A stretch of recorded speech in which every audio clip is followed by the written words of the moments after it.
안녕하세요. 문학평론가 한돈균입니다. IT 산업이 세상을 지배하는 시대다 보니 예전에는 자동차 신차 발표 때 떠들썩하더니 요즘은 새로운 버전의 스마트폰이 출시될 때 세상이 시끄러워지는 것 같습니다. 경쟁업계끼리는 총성 없는 전쟁 같은 분위기가 연출되고 소비자들과 시장은 기대감으로 들썩이죠. 그런데 세계 IT 산업을 주도하는 한 스마트폰 업체의 신상품 출시 발표 행사장에서 조금 우스운 일이 있었다고 합니다. 신상품 출시를 알리는 미국의 프레젠테이션 행사장 앞에서 한국인 일반 소비자들 여럿이 프레젠테이션을 기다리면서 스마트폰으로 셀카를 찍고 있었답니다. 그런데 손으로 셀카를 찍는 게 아니라 스마트폰을 긴 막대기 끝에 걸어놓고서 충분한 화면 각도를 확보하면서 사진을 찍더라는 것이죠. 몇 개의 신문에서 한 해를 빛낸 상품으로 선정이 되기도 한 이 사물.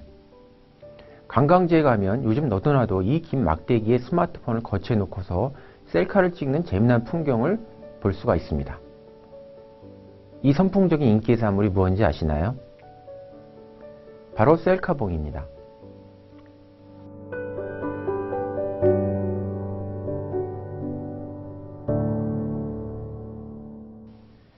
Would you please take my picture? 제 사진 좀 찍어주시겠어요? 외국 여행을 위한 실용영어 책자에 빠지지 않고 들어있는 문장입니다. 여행과 사진은 빼놓을 수 없는 연관성을 가지고 있죠.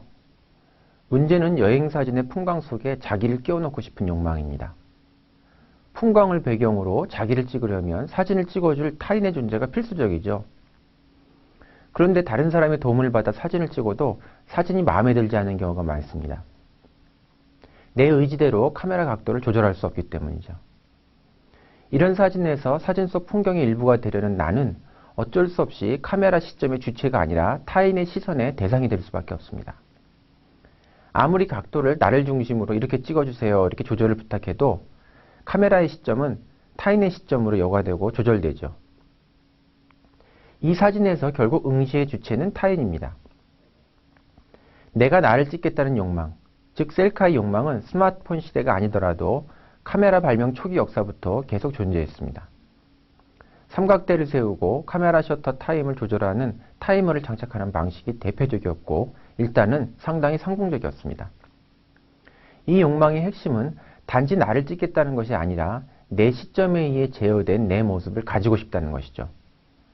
철학적 차원에서 보자면 이는 찍는 주체와 찍히는 대상, 관찰하는 자와 관찰 대상을 완벽히 일치시키려는 욕망, 즉 내가 보고 싶은 나를 구현해 보려는 욕망입니다.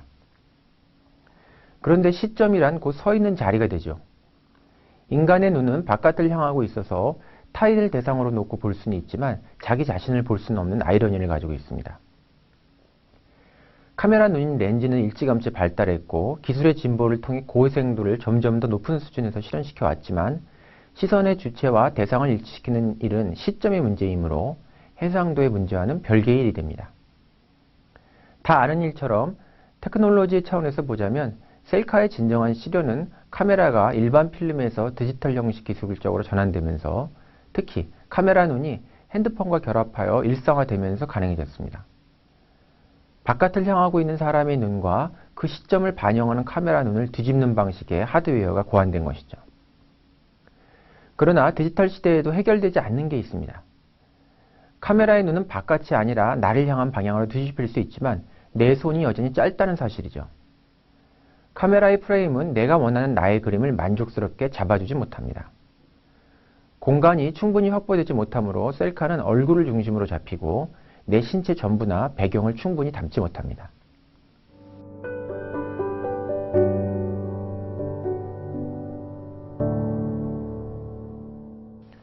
관광지 곳곳에서 대유행인 셀카봉은 바로 내 사진 찍기의 완결판입니다. 이 사물은 표면적으로는 팔의 길이를 확장한 것처럼 보이지만 실은 외부에 나를 쳐다보는 타인의 눈을 설치하는 매우 간단한 방식을 고안한 혁명적인 사물이라고 할 수 있습니다. 좀 멋지게 얘기한다면 셀카봉은 1인칭인 나와 3인칭인 타인의 시점 통합을 간단히 확보한 흥미로운 사물입니다. 나는 나를 스스로 객관적 시점에서 볼 수 있습니다. 시선의 주체와 시선의 대상 사이에 필요한 공간을 확보함으로써 비로소 나는 풍경을 자연스러운 나의 배경으로 만들 수 있게 되었습니다. 철학적 차원에서 보자면 나는 생각한다, 고로 나는 존재한다 라는 데카르트적 성찰이나 혼자 있을 때도 살피고 삼간다 라는 뜻의 조선 성리학자들의 신독이라는 말도 실은 나를 응시하는 나, 내가 무엇을 하고 있는지를 스스로 살피는 객관적 시점을 확보하는 방식이었습니다. 일종의 정신의 셀카를 찍는 방법이었죠.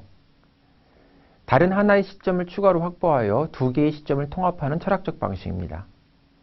시점의 차원에서 셀카봉은 형식적으로 유사합니다. 그런데 셀카봉은 신독이나 데카르트적 성찰과는 달리 유의적 기분을 담고 있죠.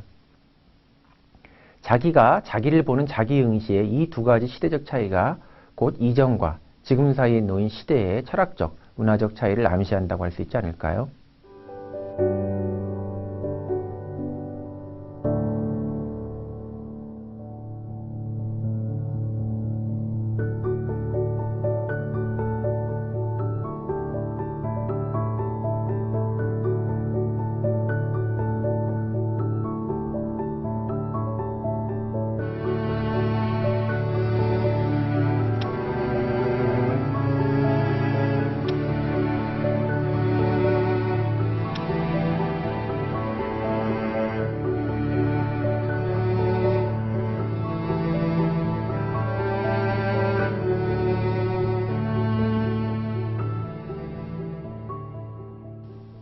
1인칭과 3인칭을 통합하는 눈, 셀카봉에 관한 생각이었습니다.